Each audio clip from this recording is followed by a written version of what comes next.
Hey, thanks for tuning in.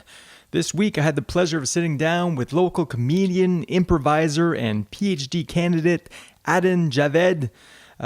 We get a little political in this one, huh? Actually, we were going to record this podcast at Joey's on Rideau before getting kicked out by management because they're a big chain. They had to check with the headquarters.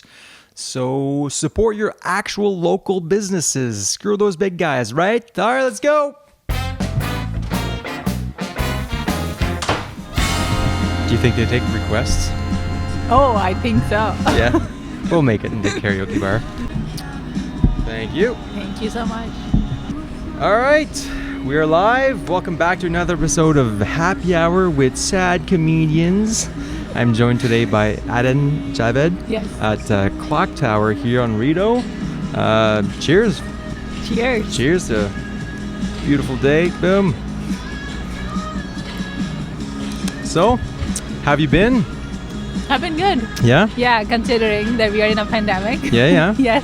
How have you been managing through the whole thing? So initially it was a lot because suddenly we are working from home. We can't see our families. Like my family is not here, so that you can't travel. Yeah. But I think now I am very much used to all the things. Working from home. Do you like it? Yes, I do. I feel like I'm more productive working from home. Yeah, I feel like I'm just as productive as I was in the office, but I can take naps in the afternoons, which I was doing in the office anyway. No, I'm kidding. It's good. I find, yeah. Yeah. But so, how you been like finding? What's your hobbies? I know improv, stand up has been on hold a bit. So that was another thing initially because all of the comedy stuff went on hold, right? I couldn't do improv, I couldn't do stand up, but I started writing. During the pandemic initially when we were in complete lockdown. Yep. So I tried writing some jokes. I don't think they're very funny, but at least they kept the writing part going. And then when the restrictions started to ease, I got up back on stage and now I'm back doing stand-up, but I haven't done improv now in a long time. So I miss that. Yeah, improv. Yeah. So improv is we've talked about this before, improv is your first love, and then you got into stand-up. So I started with improv, but now I don't know which I prefer more. I think it depends on the day. Like sometimes an improv show goes really well. Yeah, it's true. And then you're like, whoa, I didn't even like write it, and it was just on the spot. And other times the stand-up, goes really well. And then you're like, oh, it's good to be prepared because then you're sure that you're going to get laughs. So I think it depends on the show and what I'm feeling after. It's true. I mean, they're two completely different beasts, right? They are. I think actually Woody once told me that a really good improv show looks like it was written. Yeah. But a really good stand-up show looks like it was just improv, on the spot and everything. But obviously the good comedians are doing it so much. That it becomes natural. It just becomes, it doesn't feel like they're telling jokes. It's just they're having conversation and they just happen to be funny. And that's the point you want to get at. I think I'm not there. No, me neither. No way. No, because Andrew Wambles, right? Yeah. So he has told me I gave him a drive. A ride? Yeah, I gave him a ride. Always? Yeah. So he once told me that you're like a teacher or an academic on stage, and he's not wrong. Like I do that. I teach undergrad. We'll get into that. I teach undergrad. So I do feel that up on stage when I see some of the other comics and how, they're just in the zone and they're like very relaxed. Loose. And, and I feel that I am, even when I watch my videos after, I feel that yes, I do look sometimes that I am lecturing as opposed to be more interactive with the audience. Like I haven't tried audience interaction, and I love comics who do because it's so funny. And I think I always thought that being an improviser, that should come naturally because you're making it on the spot, but it freaks me so much. I know, that's the next step, I think, to get really good.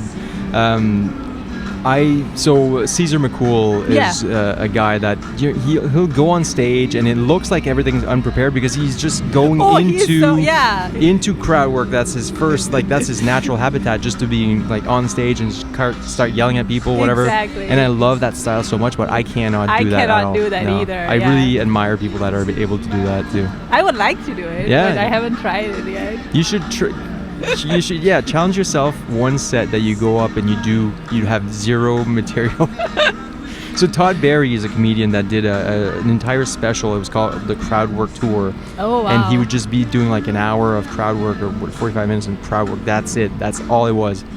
And that takes a lot of balls, I think. That does, yeah. So I'm not... One day, yes. Yeah. Did you watch Ben Schwartz and Thomas Middleditch? Yes, that was so good. The funny thing was that they were messing up because there were so many characters, and they didn't remember which was who. And sometimes they would take each other's character, and they're like, "Wait, I thought," and it's all being recorded, and it's the But it made best. it funny. It made it funnier because they're like, "Okay, so wait, the Charlotte is this one," and it's like, "Oh no, okay, we got it." And so you could see how the sausage is being made in front of you, but people, I think that added to the show. I think when they were screwing up probably and breaking character, and trying to make each other laugh. It's for the first time. I think that's the only improv special that I've seen on a streaming service. I don't know of any. I don't think I've ever seen another one. Not quite like that. I think they really put that, because a lot of time I know stand-up comedians make fun like improv is comedy. I don't think so. Like they really don't think it's comedy. But I don't think there's a really. I mean, I don't think there should be a battle between the two. You know, we're all in it But okay, so. The initial we were talking about the podcast. So happy hour with sad comedians. It's not so much that we're all sad comedians, but I think that comedy does attract a certain type of people. That a lot of mental health issues amongst comedians. People are very self-deprecating, and whereas improv people are very positive, and everybody's all. And I don't know if it's like they're trying to be positive and work their way out of depression, whatever. But do you find there are different types of people within improv and comedy, like stand-up? I think I don't have enough data to make a conclusion based on which type of people. You only need to be 3 for a trend. For a trend. No, but I think anybody who is a performer, I think they have a perspective which they are trying to bring on stage, and it could come from as something more serious, such as a mental health thing, that they're just using comedy as a form of therapy, or there's a perspective that's never been talked about, and they're like, oh, I would like to talk about it up on stage, or I ate. I'm good. Yeah, me too. Yeah. Thanks. So I think it depends on the perspective that the performer is trying to bring, and I think that's why you could have positive improv people, or people who are just positive because the character they're playing is positive, or they could play a not so positive character but still make it funny. Yeah. So I think it's the performer in it, as opposed to the form of whether it's improv or comedy. That's true, and I did meet, again, it's not a trend, but I did see in improv a lot of times people that were like off stage super happy, but then they would always sort of gravitate towards characters that were like grumpy or very angry, and it was like, oh, is this cathartic? Are you trying to get something out of your system through the character? But I think also with improv, the thing is we don't have a lot of time, right? And one of the things that we learn during practice is that there are 4 main human emotions, like sad, mad, afraid, and and forgot what's the other one? Sad, mad, afraid, glad. Glad, right? Yeah. So I think you are just like going into a scene, and then you have to pick an emotion. And I think anger is always the easiest one because it's so expressive. Yeah. You can shout, you can say words. Yeah. I think sad, you can play it still. I think it is difficult to play up on stage. I actually really in improv, I actually really enjoyed playing a sad character. Yeah. Yeah. And to me, it was like, this is like felt cathartic. It was like, I can actually feel the emotion and actually trying to. And I've thought about doing, what's it called, drama-prov? Oh, like, like not comedy at all, like just actually dramatic stuff. And I never thought I would like it, but then I was doing the courses, and there's one class where we were doing that, and I was like, oh my god, I kind of really like that. I want to ask, like, were you sad? Or you like to play, or like, is the sadness comes from the fact that Singh broke up? Like, is that where the emotion is coming from? Right? I'm still waiting for that reunion tour, but JT's too big now. He doesn't need them. God, doing his own thing. What was Nick Lachey from? 98 Degrees, was it? Do you remember Nick Lachey and Jessica Simpson? You ever? No. Are you really too young for that? God damn, I'm old. No, I've jumped from NSYNC now to 98 Degrees anyways, so that's my thing. That's my past. Okay. I'm over. Were you sad that Hassan Minaj's show got Oh canceled? my God! Yeah, I'm gonna make you cry. That is the worst news in 2020, Yeah. including COVID. Yeah, because including at the least I pandemic. was getting used to the pandemic. All right. Well, like Hassan Minaj, and I don't understand. Like, what is wrong with Netflix? I know. Because I'm sure the viewership was good. I don't really understand, honestly. And he does a really good job of focusing on one issue, and that's always an issue that the other mainstream, whether it's the media or the comedian or the late night shows, are not focusing on, such as student loans or there was one on cruise ships, and then one on police brutality. Like, he really focuses on one issue. He did one on Canada. Yeah, no, interviewed JT here. Yeah, it's pretty dope. JT. Yeah. So that's what I liked about him and about the show. And there were like really cool graphics. And another thing that I really liked, both his show and when Rami did his stand-up special, he also talked about it. And Rami said that in our show, it's not just important who's up on stage. So representation is not that you have a person of color or a person of comedian up on stage. It's also important who's in the audience. And Rami said that in his HBO special, he made a point that the camera focuses on audience. So you see people from Muslim background, Arab backgrounds, sitting there enjoying with their families, laughing. Something we don't see if you have such a negative perception of Arab and Muslim. True. And I think it was the same with Hassan Minaj's show. Like, I don't know if you ever saw the YouTube outtakes where he does a lot of audience interaction. No. And he would answer audience questions, and they were more about being an immigrant in Canada, or he would share his experience. I remember one time he was they were just talking about what it's like, being brown and then managing different cultural expectations. And he was like, once I was walking with Beena, so Beena is his wife. So I was walking with Beena through the mall, and I saw a brown auntie coming towards her, and I was holding her hand, and I immediately stopped it, like I was not not supposed to. And then I realized, wait, We're married. Yeah. Why am I doing that? But it was just funny that these are small things, that like, who would be interested in that, listening to that? But then these are comedians up on stage talking about things that we thought only we experience. Like, white people don't have those problems. Right. Don't go through that. Yeah, I mean, it's a shame. I think maybe the audience for the Hassan Minaj show, Patriot, was more Gen Z, millennial Gen Z, I think, younger. Yeah. Because, I mean, you already had, like, John Oliver, I think, maybe an older generation, I think, and then, but I don't know if, like, the younger generation are not on Netflix anymore. They're like, oh, whatever, we're on TikTok now, or whatever, all that kind of stuff. But I'm really hoping he's gonna come back with something. Yeah. Do you know if he's looking for writers or anything? Oh, have if you he emailed him? If he's listening, because of course he will listen to sad comedians, right? Of course, yeah. Course. This is your time. This is your time for your If you're looking for writers, I'll work for free for you. I'm telling you right now. She's a great writer. I am. Thank you. Yes, I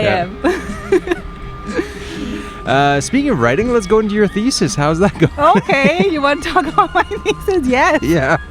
The PhD comics never ask a woman how's her PhD thesis going, like your weight, your age, and all those taboo topics. How's your thesis going? It's going. I mean, I hope my supervisor does not listen to this, but my progress has been slower. Hassan Minaj is going to be your supervisor. Yes. Don't worry about it. Yes, that would be great. Yeah. But it's been slow. I think some of the motivation to do research and writing work in the pandemic, I felt losing that a bit, because initially it was almost like we're all gonna die, or like what's the point of true. doing this? Yeah. But I'm feeling now the new semester started in September, like recently, so I'm feeling a bit more motivated, because this thing is probably gonna be with us for a while. So I'm like, okay, life doesn't stop, like keep going at it. So I'm still conducting interviews, I'm still writing. So, and my goal is to finish it by the end of next year. Oh yeah, well, yeah. Okay. So we'll see how that goes. Yeah, it's ambitious, but it's good. I mean, I feel like a pandemic would be a perfect time to write, though. It is. I mean, in a way. It should be, because you don't have a lot of distractions, but it's just because it's a pandemic, right? Yeah. It's just when you hear the news and you hear all the, it's the emotional, I guess, toll that it takes a little bit. It does take a toll emotionally, but at least, you know, I remember when I was writing my PhD thesis and there was like so much FOMO because I was wasting like my mid-20s, the good years of my life. I'm like, oh my God, I should be traveling. I should be doing all this stuff right now. But now you can't travel. You can't do anything fun. So might as well write a thesis. You know? I did feel that as well because I also didn't take a break, right? Like I started my PhD around like I was end of 24, 25. Me too. Bachelor's, master's, PhD. Me too. And I was feeling all the same things. But now, and the biggest one for me was the opportunity cost because you're not working. So you are not making money when your friends are.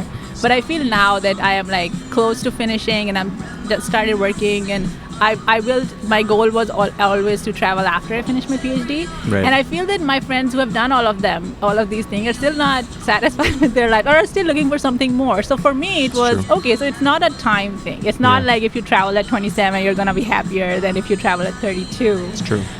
So I feel that when and at least I got to do something that I loved, and it also teaches you a lot of things in terms of, you know, time management or setting goals and committing to a thing and finishing it and hard work and all of that. So I feel that it was the right decision, even if I missed out on things, because at the time when I was comparing my life, I was like, oh, people are moving ahead. But now they're also miserable. So like, okay, so we're at least I'm getting a degree out of it. It's true. Yeah, we're all miserable, but at least you're getting ahead. You're getting a couple of letters at the end of your signature. And I'll be a doctor. So I'm a miserable doctor, but hey, a doctor. I say I'm a fake doctor, PH fake doctor. That's the joke. No, I never use. Well, actually, so when you travel and if you're a doctor, you got PhD, you could put doctor as your salutation when you go to check in, when you go to buy a flight ticket. And then sometimes because you're a doctor, they'll put you in first class because if there's an emergency on the plane, they're gonna like, is there a doctor on the plane? And I'm like, I have a PhD in economics. And they're like, sit down. But yeah, so, you know, it has its perks. It has. It should. Yeah. It's 5 extra years of school. It better be. Yeah, mine was 7, but oh god. Oh, mine will be around that time too. Yeah. When I finish. Yeah. Whatever. But no, I think like it was a really good point you mentioned about like always thinking like what's the next thing that's gonna make you happy. Yeah. And you know, when you're in school, I'll be happy when I graduate. I'll be happy when I get a job. I'll be happy when I have a house and kids, whatever. And then it's like, well, at some point you have to realize that it's not about the goals; it's about the journey. Yeah. I was just talking to Arash about that actually on the podcast on Wednesdays, rehashing some stuff from the previous episode, previously seen on Happy Hour with. And we just bumped into Harash here. It's a small world, you know. It is. Yeah. So what got you into like performance, like improv in the first place? Like what was that driving force? So it's funny because it wasn't a driving force. I didn't even thought of ever doing improv or stand-up. Like I used to watch stand-up a lot and I always liked it. I never thought I'll be up on stage. But I think it was 2018 spring. My friend took a class at Improv Embassy. Like she took the class. Okay. And she was like, come with me. I need somebody to take the class with me. I didn't even know what improv was at the time. I knew stand-up. I didn't know what improv was. So I took that class and I really liked it and she didn't, so she dropped out. Really? And I kept going with the embassy and I went all the way to level 401. Yeah. And then at the time, it was within the embassy that they offered a stand-up comedy class. So I took that class as well with Bill Wood. So he was teaching it at the time. Okay. And I took the class and every week we get some premises, we'll write a joke and we'll perform at the end of the class. And then I got more and more confident. And then we did a class show. And then from that, I started doing some smaller shows like Wellington and Swizzles and all that. So, and then I realized like it is, because I already teach, so I'm okay with public speaking or speaking in front of big groups. But it's an added bonus if you can make the group laugh. And I mean, if you're going to be teaching, like that's going to be a transferable skill that you know you can always sort of do some improv, field some questions, and do you have ambitions to teach one day once you finish your PhD? Yeah, I do. I think the thing that I love about teaching undergrad. So like I don't think I'll ever teach like children or like high school students, but the thing that I love about teaching undergrad is that you're not actually teaching, right? You're not supposed to, because these are young adults and you're supposed to tell them how to think, not what to think, right? And they're supposed to make up their own mind, and So you're more of a facilitator of discussion and topics, and you can give them basic theoretical lessons, but then they are supposed to make arguments. They are supposed to defend their point of view. Yeah. So I love that part about teaching undergrads, is that you're not actually teaching, you know. And sometimes you learn from them because, of course, they're a different generation. They're coming from all different backgrounds. Like we have international students, you know, all around the world. Yeah. So yeah, I feel that it is some of the ways that I think now my professor, they call it professor, influenced that a lot, and I feel that's a lot of power, and I would like to have it. You want to shape the future generation, just one mind at a time. Yeah. Yeah. I never taught like fully, but I was a TA for a statistics class in my master's, and I was teaching. Oh, that was the worst. But I loved it though. I loved it so much because it got, and I think maybe that's when I started to think about like, oh, I could do stand up. Is I took a course of statistics, and every week I had to do these, teach a course basically, and I tried to make it fun. And I was like trying to make a really boring course such as statistics fun, and I actually like succeeded. Some people still talk to me and they're like, "Oh my God, your course was really fun." And it was like I had this PowerPoint. I would make all these animations and like this crazy things, whatever. And it was like super. Yeah, it was really fun to try to get people to get something, and then when they got it, and they're like, "Oh, this is what it is." I felt so good about that, Yeah. When they finally got statistics, and they were like, "Oh God, it's so boring," and then they came out of it like being happy. Like, yeah, this is cool. I could do that. But yeah, no, I got my PhD, but I had ambitions of professorship, and that's all long gone. But maybe like a night class. Okay, yeah. Something like that. Yeah. Like, I think that's the best I can hope for at this point in my life. Later on, when my kids are a little bit older, maybe. Yeah. No, I don't want to talk about government. I didn't do any research for this. Should I have done research about your background, about your what's? Just talk about the title, like we were discussing before, and so because I've like heard some of the other podcasts and how you talk about comedians being sad and then using that. Well, not just necessarily sad, but some people have some people are on the spectrum. Some people are have like personality disorders. Some people have anxiety. Do you feel that stand-up is therapeutic for you at all? I think so. I mean, I see it as two different things. Like if you're talking about like mental health and stand-up, because for me, for mental health, and my perspective on mental health comes a bit like my mom. Like she works in this space, so she's not she's not specifically like a mental health counselor, but she works with as a settlement worker with new immigrants. Okay. And so her job is to like refer them to all the sources, whether they're financial, educational, and health related. And she knows, and as you know, also like when almost all new immigrants go through this, like you're leaving your family, your country, your language, your culture, everything behind to come to this new country, and you're all by yourself, or like your immediate family, right? So mental health is very important at that time. You have to take care of it.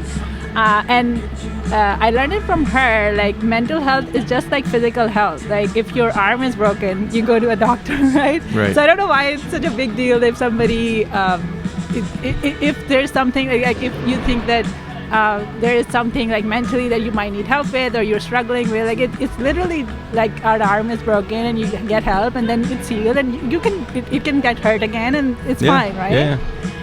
And for me, like that's what mental health is. Whether comedian or not comedian, like I think people in general, it's a thing that a lot of people deal with. Yeah.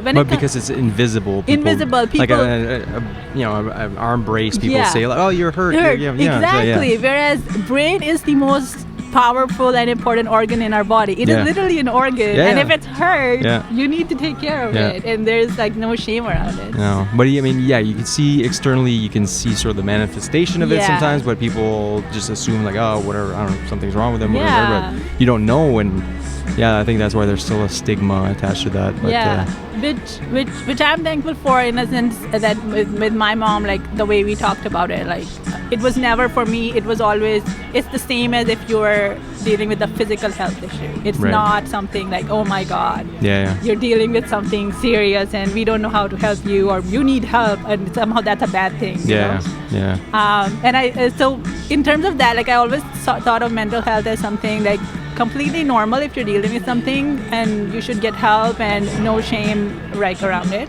And I think population at large, a lot of people deal with it, comedian or non-comedian. Yeah. In terms of specifically comedy, I actually never thought of it. Like, I know a lot of people talk about, their struggles, whether it's in their life, including mental health. I think maybe it might be because I really listen to more like people of color or minority comedians, because I want to hear what you have to say. And they would mostly talk about their struggles just as a person of color growing up, right? So for me, it was a perspective thing. Like, they're talking about something that people are not talking about. So for me, stand-up was that you are bringing a perspective that audience doesn't know. So that's what it was for me. So even if it's therapeutic in a sense that I want to talk about race because you're not talking about it. I want to talk about gender because you're not talking about it. So for me, it's a perspective thing.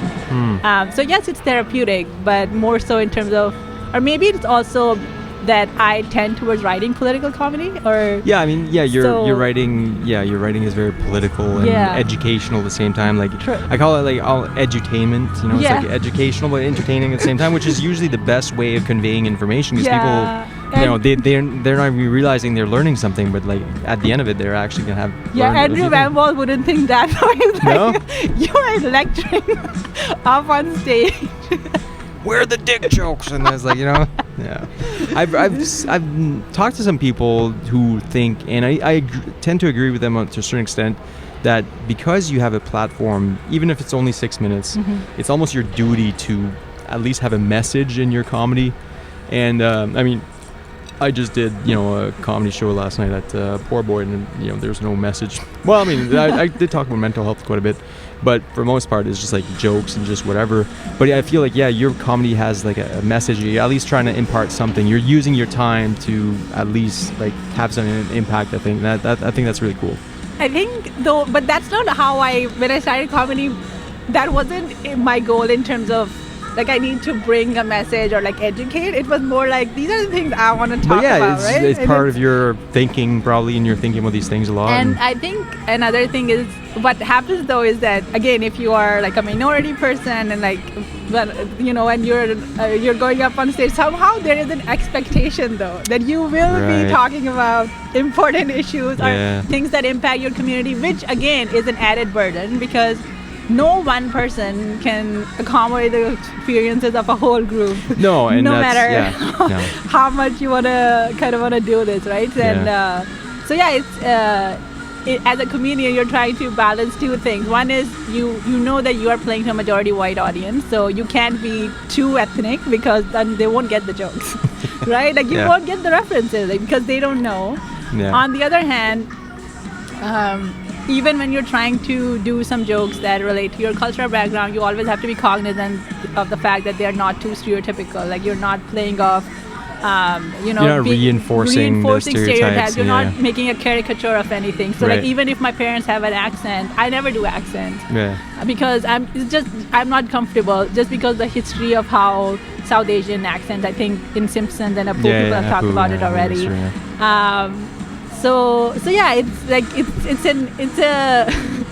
it's not a simple writing procedure because even if you have a really good joke, you always have to figure out how will it be perceived both by white as well as non-white audiences. And I think I always see that even with somebody like Hasan Minhaj or Lily Singh, like people from South, or even like Russell Peters, I remember like he used to do a lot of accents, and now his comedy hasn't really aged well because I was reading some of the comments, right? And people are like, oh, and I'm sure at the time he was trying to do some form of representation as well, but now it's not well received by the audience, right? So even comedians who are people of color can still get criticized from audiences who are people of color as well, and say like, well, you're doing some comedy which is kind of reinforcing, even if the intention is not to do that.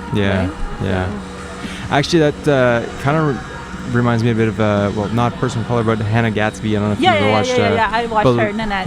Nanette and Douglas, which was amazing. Both of them were amazing, actually. But in Nanette, saying how basically she being the butt of all the jokes, like you're taking a beating of yourself, and she's lesbian, and making fun of that, and it was like.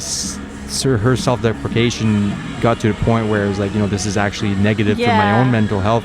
And I guess if you're a person of color and trying to, play to the white audience and like reinforce a stereotype, you might get some laughs, but the laugh is probably gonna hurt you inside, and it's gonna make you feel like shit and all that. So it's like, is it worth it? Probably not, just to get a few extra laughs or cheap laughs, Yeah. So you probably want to be Man, that's it's a lot harder than writing dick jokes.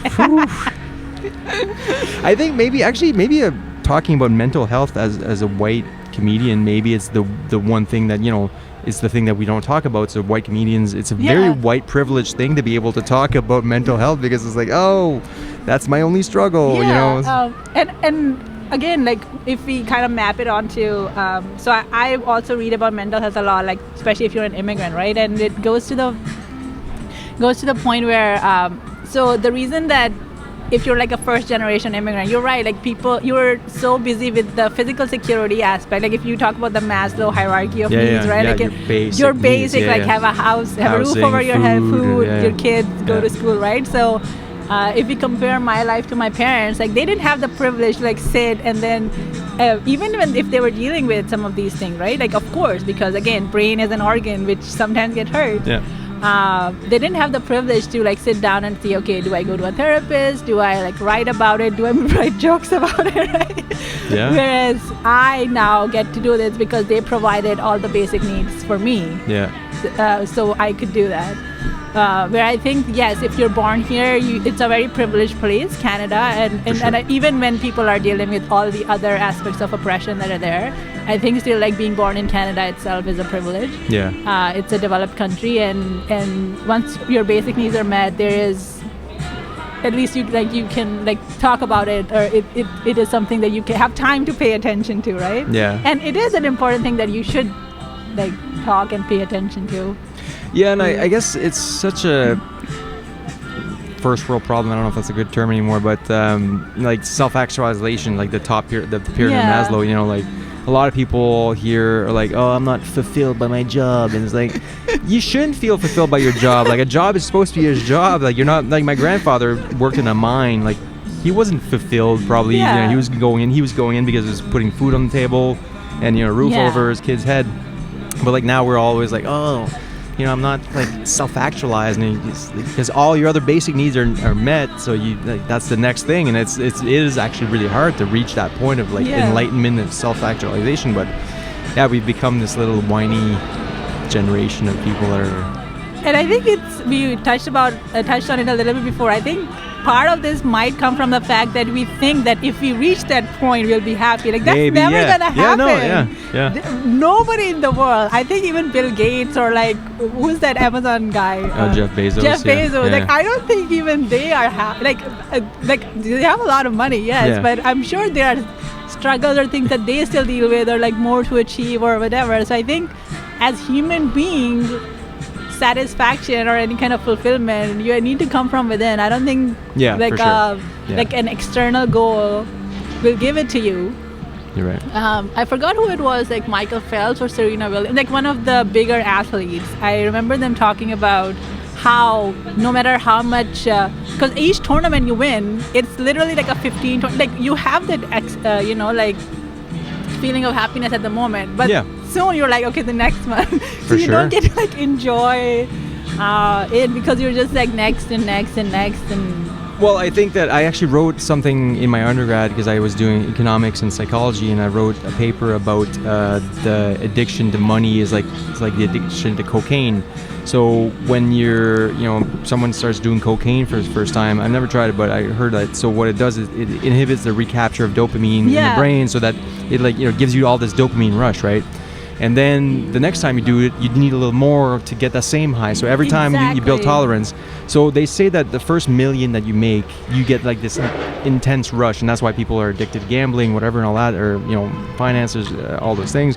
Making money gives you that rush, but then making like 100,000 after that's not going to give you that rush. So you need to make 2 million. And then you get to Jeff Bezos, who's like, I need to make billions. I need to take over the world. Like you're never happy. No. You're never going to be satisfied because you always build tolerance to whatever is giving you that rush of dopamine and all that. So yeah, you have to learn to be happy with what you have first, I think. And yeah, I think we've solved most of the problems in the world. Most of the problems, yes. In the world, yeah, we can just publish this now and everything's gonna be okay.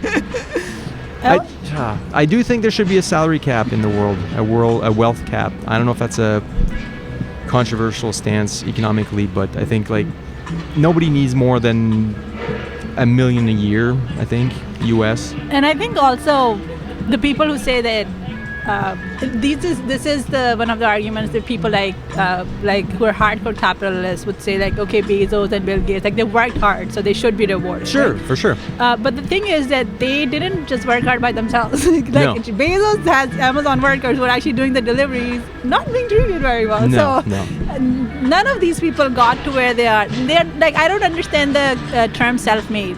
Like, you are never alone if you reach that point. There are people who help you. There are people who are still working for you. And you need to, like, take care of them as well. The idea that you are self-made or you can just do things on your own. Yeah. I think it's a very individualistic, maybe a bit Western concept as well. Yeah. Because nobody gets to any successful position by themselves, whether they want to acknowledge it or not. You always have people, somebody help you. For sure. And even if you take it a step further, like people that are super ultra conservative, like free market, everything, they're like, oh, I'm self-made, I did all this myself, I don't want to pay taxes. But like, okay, well, you drove your car on a public road. Yeah. You didn't get sick because you have a public health system, and you have a legal system that prevents other people from stealing your capital. Yeah. Like, everything is in place for you to succeed. Yeah. And to say that you're the reason that this business, whatever happened. I mean, Bill Gates was at the right place at the right time. He started programming at the right time. He had access to, I think it was Stanford. I don't know. I read this Malcolm Gladwell book about his story about his 10,000 hours programming. He just happened to be at the right place at the right time. If it wasn't him, it would have been somebody else probably. Yeah.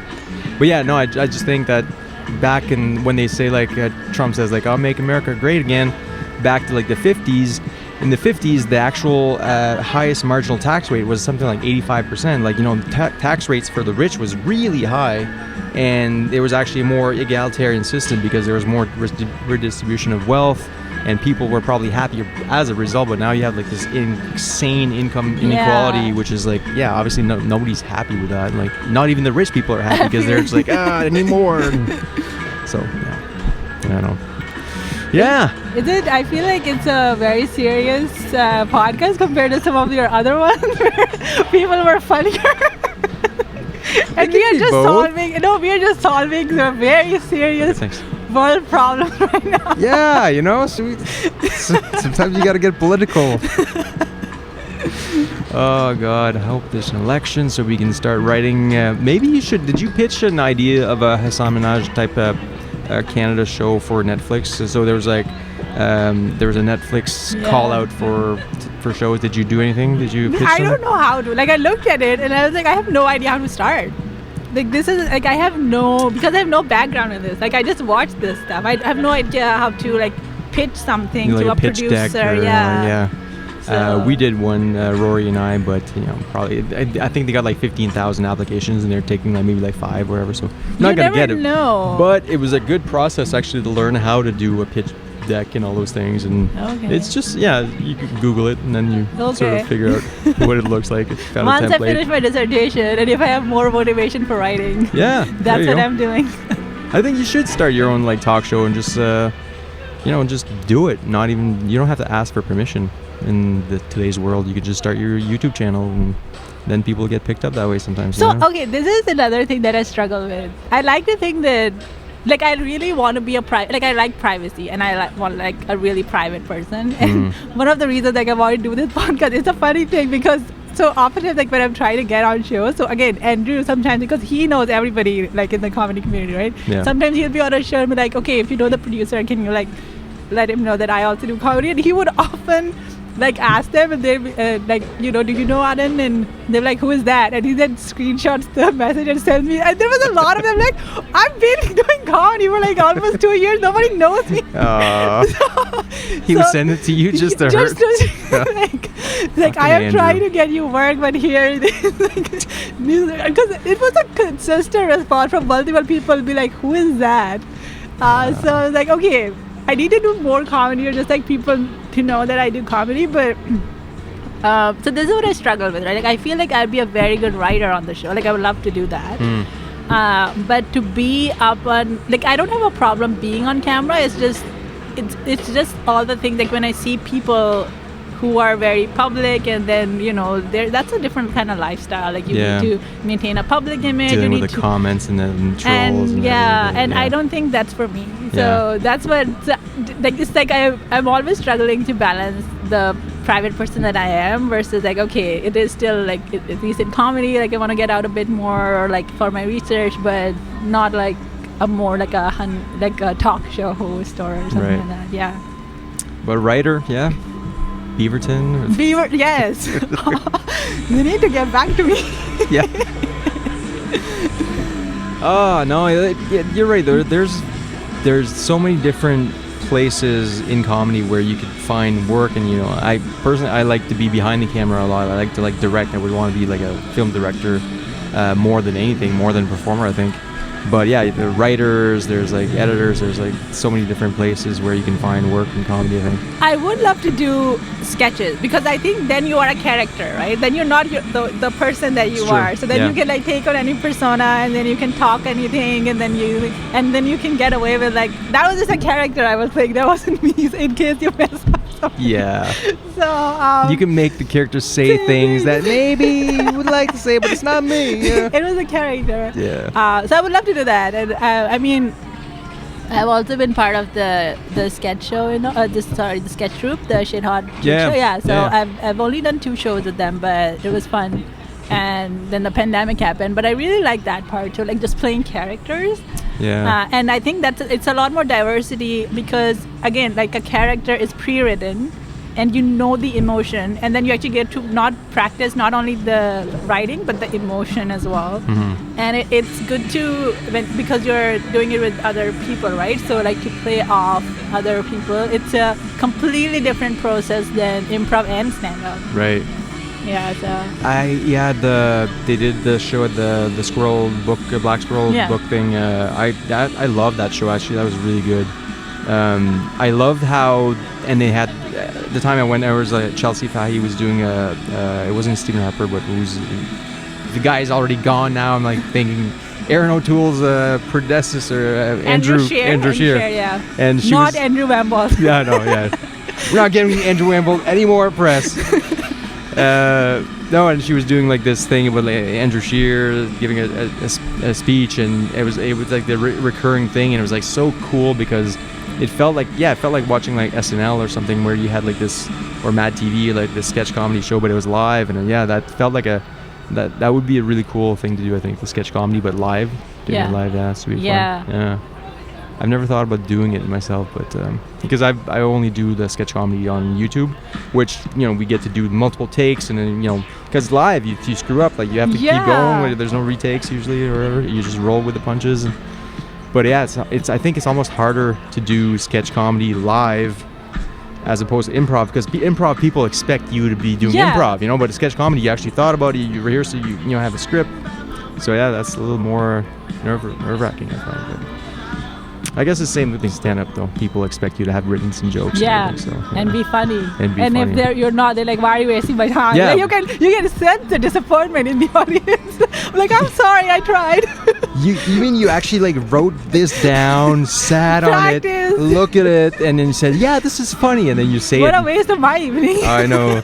Sometimes I find like I'll tell a joke though that I've written down, and as I'm saying it, I'm like, holy fuck, how did I ever think this was funny? Like, as I'm saying it, I'm like thinking like, this is not going to work at all. And then it bombs. It's like, oh yeah. And then, but sometimes you just have to get out of your system. Yeah. And I think the more I've bombed, the more confident I've become. Because, again, it's like... it's part of the process. Yeah, and then you become immune. Because I remember the first time I bombed, I was like, I'm never getting back up on stage again. Yep. This is the worst feeling. Second time I tried stand-up ever, it was at Yuck Yucks on a New Talent Showcase on Wednesday, packed house, and I bombed so hard that I didn't do stand-up for 6 months after that. Whoa, okay, I wasn't that bad. Yeah, it took me 2 weeks to get over it. But no, there you go. But now I'll bomb in and like 5 minutes later, I'm like, whatever. Yeah. Bad show. Yeah. Yep, I'll learn. And I always learn something from bombing. I remember, I think it was with Simone that you did a podcast and you were talking about a show at Yucks where we were on and you were like, oh, everybody before you bomb. And you were talking to Simone and you were like, everybody before you bomb, but when you came up on stage that it went Oh, and you were up before. And I was like, I was there. No, you didn't. You didn't bomb. Like, oh my God. It was a very small crowd. It was it was a Super Bowl. It was a Super Bowl Sunday. There was like nobody in the audience. And then, I don't know, like Simone came up and... Yeah, she's killing it. And she was killing it. I love her joke about the gym. Have you heard that? Like if in a gym, if you go on an equipment, like wipe it. If you leave it, like don't be mad if you... I love that. That joke is so... Yeah. She was. I did a show with her last night. She's great. She was doing some new stuff. Yeah, she's killing it right now. Yeah, she's killing it. Yeah, I love Simone. But no, that night because you won the contest. That's what I was there now. Oh no, you were good. It was great. No, I was trying to. God damn it! You just don't watch my stuff and throw it back in my face. How dare you do more research for this podcast than I did for you? God damn it!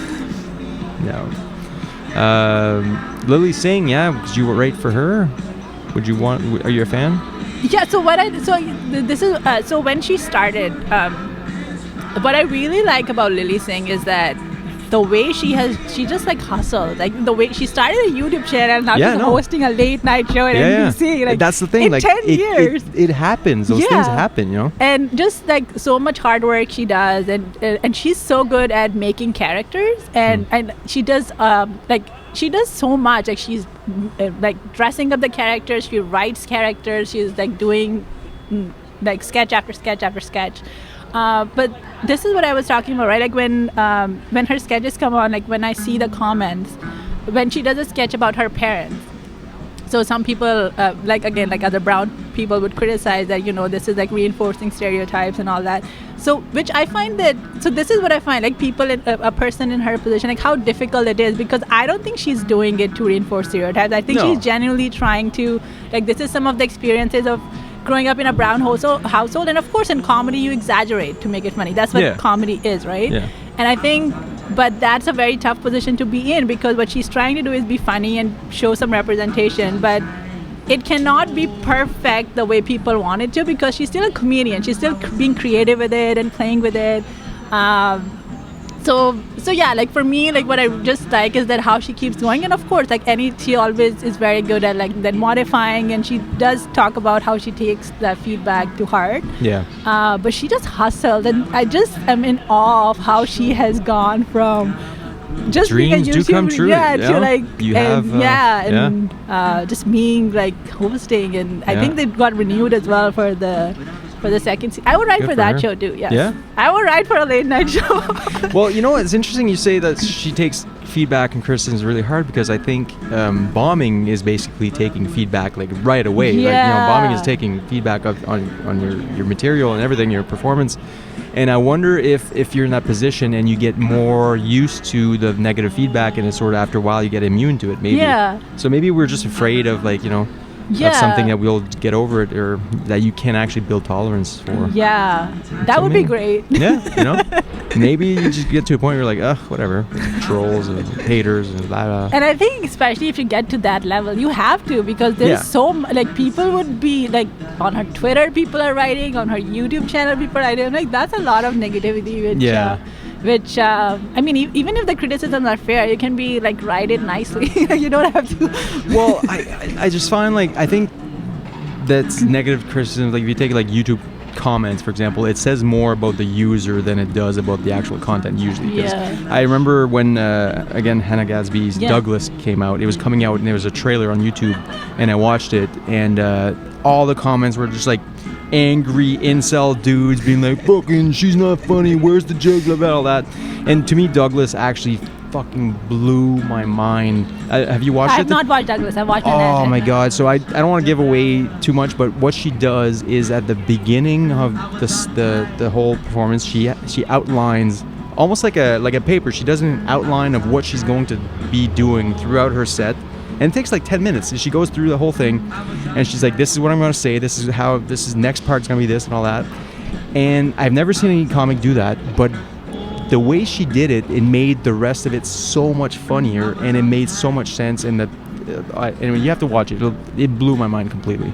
She outdid herself, and I didn't think that she would be able to follow Nanette. Yeah, it's pretty good. Because I was like, coming out with a new one like so soon after Nanette, which was groundbreaking, and then she came up with this new one, which is equally, even to me, was even more groundbreaking. I was like, I'm in awe of her. She's a legend already. But yeah, no, but I'm sure she's getting so much hate and so much hate mail, and like that's after a certain point you just have to be like, okay, well, those people are just angry at themselves, they hate themselves, so therefore they're hating their, can't solve all the problems. No.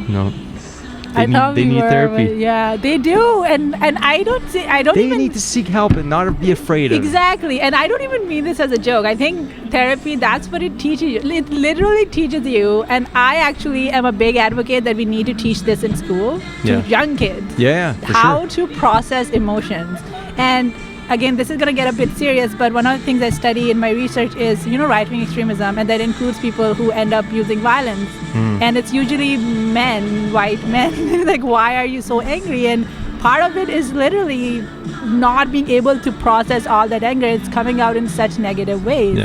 So I think it is very important as human beings, and of course, there is a gendered aspect as well. Like, we bring up young boys telling them that it's not, like, toughen up, or like we don't always encourage young boys to express emotions as well. But I think irrespective of gender, like, we have to start this at a younger age, telling people how to learn, how to process emotions.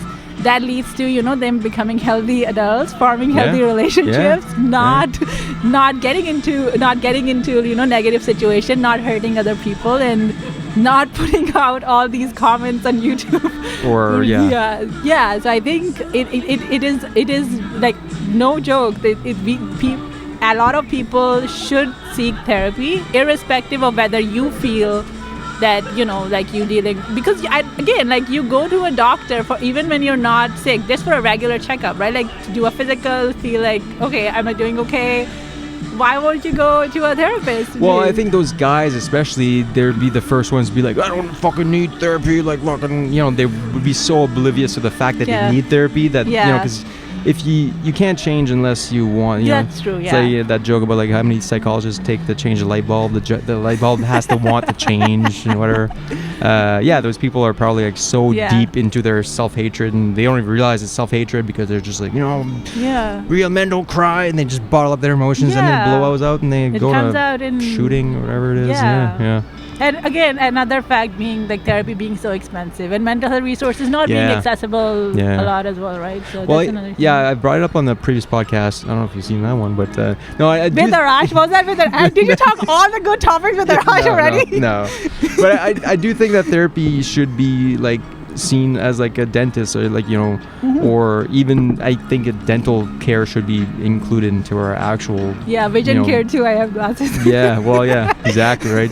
But I think therapy should be included as as regular checkups or whatever. Like, I think even you should go for regular checkups, even if you don't feel like sometimes you don't know you have a cavity. Exactly. You need the X-ray, and so big advocate for therapy for sure. Yes, same. Big advocate for anything related to mental health, even if you're not a comedian. Yes, but comedians need to get unionized so we get benefits to use. Oh no, this is serious, but it's okay. It's important to have sometimes these conversations. We're solving all the problems, I'm telling you. This is going to be the most serious podcast ever. Which is supposed to be comic. Even for non-comedic podcasts, this is going to be even more serious than those ones. This is more serious than I talk about writing extremism with a professor.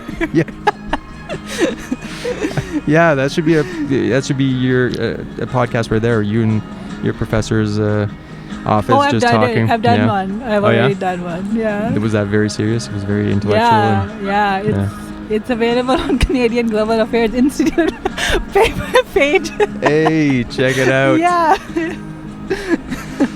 No, it's good. No, I like comedy. I like talking about stuff, politics as well, and everything. I mean, I shouldn't even bring this up, but I used to be deputy leader of a federal political party. Oh, can we talk about which one? No, probably not. No. Definitely. What happened? Let's talk about you. What happened? What happened with this political party? Yeah. Well, so the idea is that I'm a big believer in direct democracy. So the idea that every person should actually have a voice and a say into the policies, not just like once every 4 years you vote for somebody who you might be representing your opinions, and then it's a first past the post system, so you're not even sure if you're voting for the person that's going to represent. Like, I think actually, like, for legalization of marijuana, like, we should have just had a full-on referendum, and Canadians get to decide, do you believe yes or no in legalizing it? And the majority of Canadians would have said yes. I think it was like 80%, whatever, or 70%. So it would have passed, and we wouldn't have needed to have all these debates about, well, the Conservatives are like, well, no, we don't believe in this, blah, blah. So I think, like, Canadians are well educated enough to make a lot of decisions themselves. Like, maybe not every single decision, but a lot of the decisions on the policies that do impact them. And you wouldn't even need to have every single Canadian voting on the referendum to be representative, because statistics, you only need a sample to be actually representative of the population. Of course, there's self-selection bias, but then you get self-selection bias from both extremes anyways. So the normal curve distribution, you get, those 5% of extremes there, and they cancel out each other. Most people are in the middle somewhere. So yeah, I trust Canadians to make decisions themselves. And online, you could vote online. Like, there's no way. Yeah, that's what I was going to say. But would most of them show up to vote? Is the question. No, but everything would be online. You can vote from your phone. Every week or every month, whatever. There could be like a debate. You could follow the debates, and by the end of it, everybody gets to vote on certain issues or whatever it is. So yeah, that was the idea. I thought it was like this ancient Greece idea of democracy. That's how it used to be back in Greece. Of course, like, slaves and women weren't allowed to vote, but the idea was that every free man had a vote. They would vote like with a black rock or a white rock, and then it would count all the votes. And then representative democracy happened, where, because we live in a big country, we can't all be at the same place at the same time, but now we have the internet, so we technically could go back to the original idea of democracy. And I think 2020 is the time. But was this idea the reason that you were fired from the job? Like, what happened? Oh no, the party just disbanded. Like, we ran in 1 or 2 by-elections, and we didn't get nearly, like, we got a couple hundred votes, and that was whatever. Okay. So it never really took off. Okay. But yeah. So direct democracy didn't work for you. No, it wasn't ready. I don't think we were ready for it okay. yet. But I think 2020 now, people are working from home. Everybody has access to the internet. We will see how it pans out in the U.S. election, because they're voting by mail, right? This time. Well, a lot of So hopefully we see more turnout, because you're not actually like going. But why not internet though?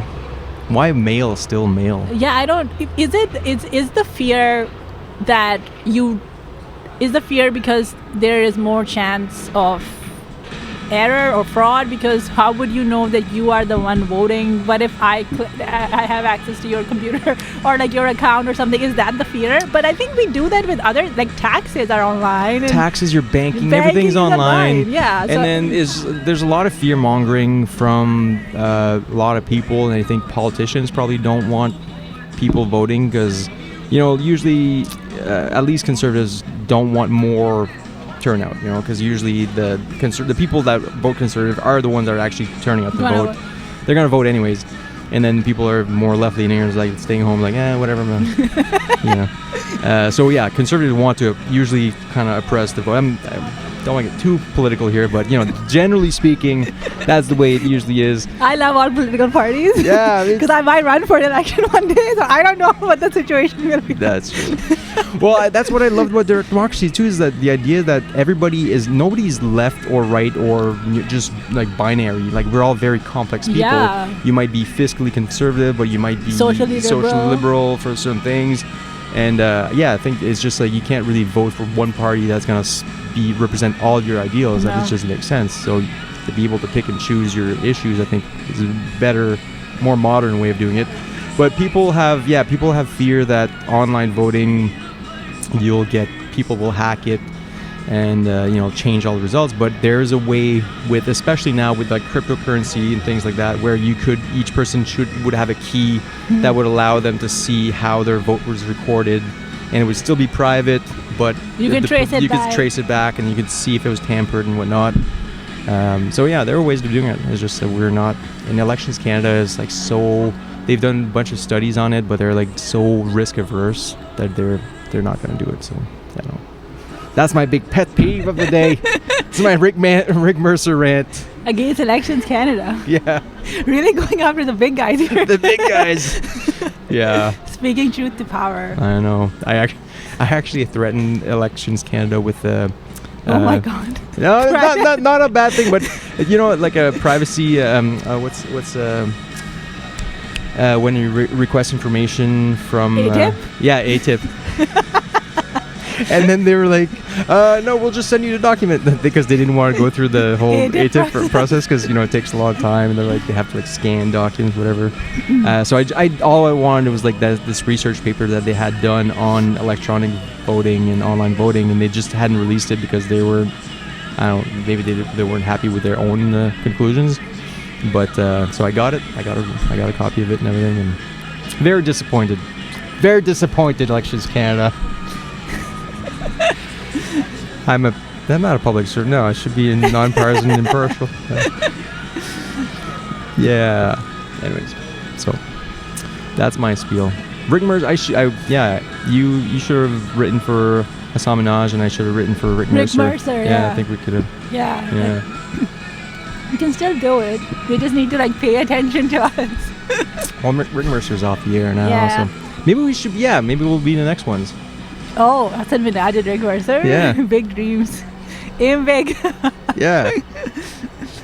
I do want to work with Hassan Minaj. I don't think I want to be the next Hassan Minaj. Well, you just want to work with him. Work with him, yeah. Learn and kind of like see how he does his whole process. And then, yeah. Well, I don't know what. So I remember I told you about this. So this guy I went to university with in Dalhousie. I was just in a couple of classes with him, and he was doing a master's in development economics. Ended up working for Finance Canada. Quit that job because he was doing a sketch comedy troupe, Picnic Face in Halifax. And that guy actually got picked up by CBC, Comedy Central. I think it was Comedy Central. And then from there, he ended up working for Conan, being a writer for Conan. And then he ended up working on Patriot Act. He was a writer for Hassan Minaj. And it was like a public servant that quit his job, moved out there, made a go at it, and actually succeeded. So, but now that's canceled. I don't know what he's doing now. So yeah, I'm sure he'll be looking for other writing jobs. That's the thing about government jobs. No matter how much we don't like it, it's very safe. It is safe. It is very safe. It's very, very safe. Yeah. Yeah. It pays the bills. It pays the bills. It has benefits. Yeah. Got paid $50 the other night for doing music, so. You're moving up. Moving on up. In the music. Last Friday at Buster's in Canada, I did a comedy show at Buster's. Great show. Got paid $5 and a free drink. So I mean, like maybe 1,000 of those a week, and I can quit my job. That's all you need. Yeah. Plus, it's your passion. You know how people always say, follow your passion. Yeah. Don't follow your dreams, people. Self-actualize. Yeah. Oh God, no. Okay, so do you have any tips for people how to self-actualize how to self-actualize? Yeah. Do you have self-care tips? Oh, yes. I mean, so as you talked about before, I think mental health, you have to take care of your mental health to figure out, first of all, what it is that you want to self-actualize, right? Like, is it something in your professional life? Like, what is it that you're kind of unhappy about, or you want to like improve, like which area of life it is, personal, professional, educational, whichever one it is. Yeah. I think journaling helps, like just writing it down. So if things are just like going in your mind a lot, you just like write it down so it's organized and you're like, oh, okay, this is what's happening. You start to see patterns? You start to see patterns. And again, that's another cathartic activity, at least I find, that, just like writing it out. Do you write your goals and your... I do, yeah. I do like the idea of, having goals, like having plans, like in a year I want to achieve this, in 5 years I want to achieve this, but then realizing that I'm not like married to those goals. Like I'm not gonna like feel like, oh my God, I'm this age and I don't have that. Like you just try, and then if it's not there, it's not there. You still enjoy. You still are further ahead than you were if you didn't have the goal, right? So it goes back to the very cliche thing that it is about the journey, because the time is passing whether you like it or not. Yeah, so might as well do something with it.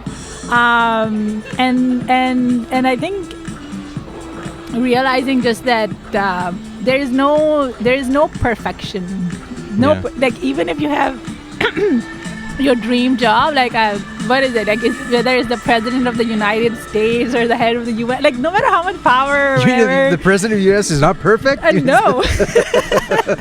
Even Obama wasn't. I don't think that's political at this point. It's just like a fact. It's like almost. a fact. Yeah.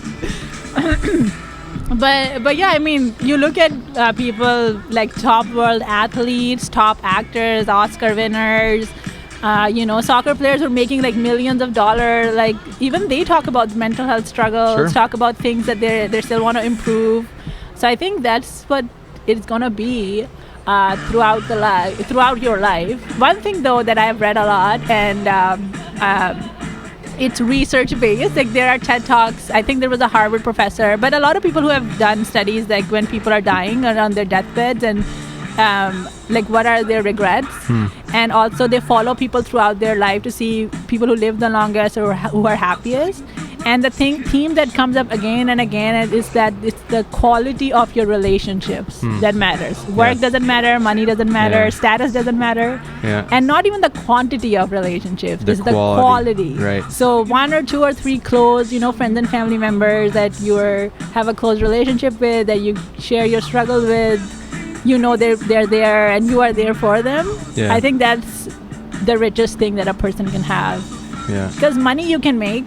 Even if you don't make $1 million, you can make, if you're like in a developed country, you have a lot more opportunities, as I said, and you can make a living wage. You might have to, there's the whole thing about, how many hours and stuff, and that's a different thing. But I mean, still, it's a privileged position to be in. But I think in terms of thinking that a material thing will make you happy, or a status, or a particular job, professional goal, research indicates otherwise. Not me. Research. No, actually, Harvard-based research. I remember a Harvard psychologist, Dan Javed, had this book, and in it shows that after I think it was like $70,000, where most of your basic needs and everything are met. Like the curve for the incremental dollar is very limited, very flattens, right? So, I mean, you might get a little bit marginal happier if you get to 100,000, but not that much. So the difference is like, is it worth killing yourself over a job that you hate? And also, like, if let's say you're making $1 million, but you're not sharing it with anyone, or like you just won a gold medal, but you're not like sharing that happiness, like. And that strains all your relationships probably too. So there you feel alone and probably. Exactly. And I think if you another kind of people who do like more sociological research, they do more like macro level cultural comparison. So again, these are a bit generalized, of course, but sociologists who have studied like individualistic cultures, such as like Western European or North American, versus like more collectivist cultures in East Asia, South Asia, they also generally find that even though people have more material wealth here, so you could say that objectively people should be happier because you have more, But subjectively, people are happier in those collectivist cultures, again, because you are part of you feel like you're part of a community. Yeah. People generally live with extended families, or at least have extended families close by. Families a bigger part. You make decisions keeping a unit in mind, not just like, I want to do this and I'm going to do this. Of course, that has other repercussions, like sometimes you cannot follow your individual dreams and all, and of course you can always compare. There are pros and cons to both. For sure. And like some people in more collectivist communities will forego their own individual pursuits for the greater good, because you actually get you probably get some benefit out of feeling like you contribute to the greater good. So what we're saying is the North Koreans are probably the happiest people on the planet, is what we're saying. But no, I but in general, the theme again there is that the more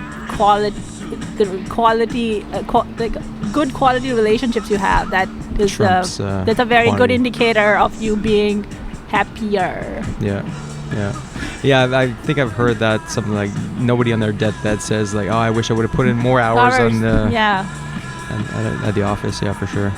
So I think we'll on our deathbed at least we'll feel like we've achieved some things. We had some quality time, and this is why I'm doing this. Just having some quality time with some people, that some local comics that I admire. Yes. And even though we didn't talk about comedy at all, this better be a very educational podcast. People better come out of this thinking that, oh my God, I learned something that I never learned before. For sure. No, I think we're good. Yeah, thanks. All right. On that note, I think we're gonna wrap it up. And no, thank you so much, Aiden, or I didn't want to say Aiden for the white people. Aiden, I'm gonna. It is for white people. That's the what white they people, call right? me. Yeah. Maybe that's why people, producers don't recognize. Like, Aiden, who knows? Oh, Aiden. Yeah, I know but Aiden. He writes my name. Like my name is on my social media still like written as Aiden. So even if they were to call it Aiden, like, it's like, know me, people. I do comedy. She's available for bookings. Yes. Swizzles, poor boy. They know me now. Like I know those producers, but like I mean in general, before. Or some of the farther shows which are not in downtown and stuff, and people are like, who's that? Oh, you should definitely do Buster's in Canada then. Jerry Rodrigues. Yeah. It's a great show. $5 and free drinks. Free diet Pepsi. Free diet. It's not worth the bus to Canada, right? But thanks so much. Honestly, it was really fun. Thank you for having me. Best of luck on your PhD. Thank you. We'll read it when it's all done. And hopefully next time I'll be doctor. I'll put doctor and parentheses in the thing. Yeah, there you go. Awesome. Thanks so much. Thank you. All right. Bye now. Bye.